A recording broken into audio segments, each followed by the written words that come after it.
بچے کو قرآن پڑھانے کے ٹائم بھی اور عام تلاوت کے ٹائم بھی یہ مسئلہ یاد رکھیں کہ سجدہ تلاوت فرض یا واجب نہیں ہے.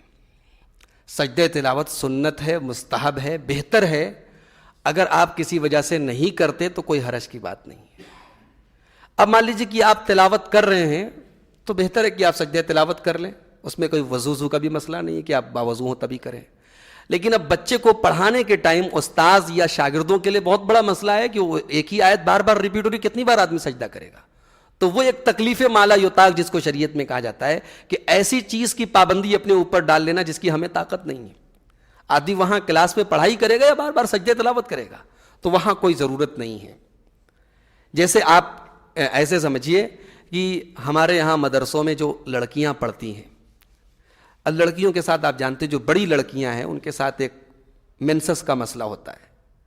تو اب بہت سارے لوگ یہ سمجھتے ہیں کہ لڑکیاں یا عورتیں جو ہیں جو پڑھنے جا رہی ہیں وہ ان ایام میں قرآن کو نہیں پڑھ سکتی. تو اب بہت سارے اسکولوں میں یا مدارس میں بڑی جو لڑکیاں ہوتی ہیں وہ ان دنوں ناغہ کرتی ہیں، وہ نہیں جاتی اسکول کہ بھئی جائیں گے تو ہم کو قرآن چھونا پڑے گا. یہ غلط ہے، علماء کے فتاوے موجود ہیں.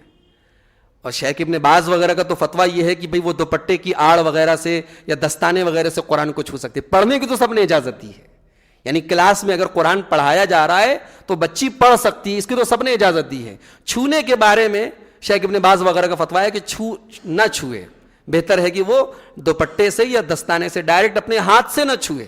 لیکن شیخ ابن عثیمین کا جو فتویٰ ہے اور جو دلیل کے اعتبار سے مضبوط ہے وہ یہ کہ اس حالت میں عورت کے قرآن نہ چھونے کی کوئی صحیح دلیل موجود نہیں ہے. حیض کی حالت میں عورت نماز نہیں پڑھے گی، قرآن کعبہ کا طواف نہیں کرے گی. باقی اللہ کا ذکر کرنا، قرآن کی تلاوت کرنا، ایون مسجد میں آنا اس کے لیے جائز ہے.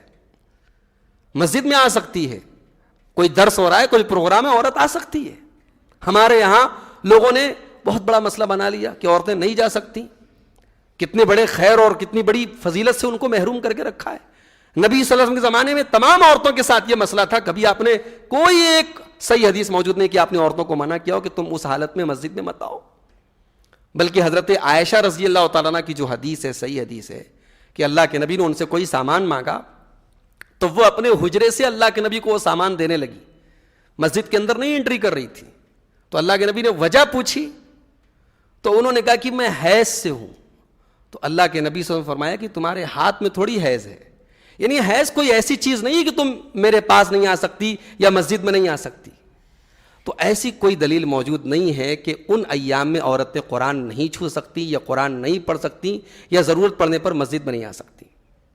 تو جیسا کہ انہوں نے ایک سوال کیا کہ بچوں کے قرآن پڑھنے کے دوران سجدہ تلاوت اگر آ جائے تو کوئی ضروری نہیں ہے، سجدہ تلاوت وہاں کرنے کی کوئی ضرورت نہیں. استاذ اپنا پڑھائے گا، بچے اپنا پڑھیں گے.